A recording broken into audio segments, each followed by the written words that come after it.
Down down.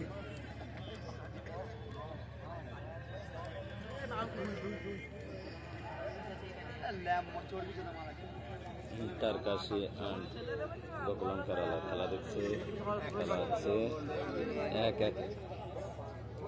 প্রথমার্ধের খেলা শেষ, বিরতির পর গোকুলমের কয়েকজন খেলোয়াড় নিজেদের মধ্যে এক্সারসাইজ করছে। মাঠ কুয়াশাচ্ছন্ন। অন্যদিকে আজ যুব ভারতীতে মোহনবাগান ও মোহামেডান খেলছে। মোহামেডান 2-0 গোলে পিছিয়ে আছে, মোহনবাগান 2-0 গোলে এগিয়ে আছে। বিক্রমের সঙ্গে খেলার সাক্ষী তার জেট বিক্রমের 76তম ম্যাচ চলছে।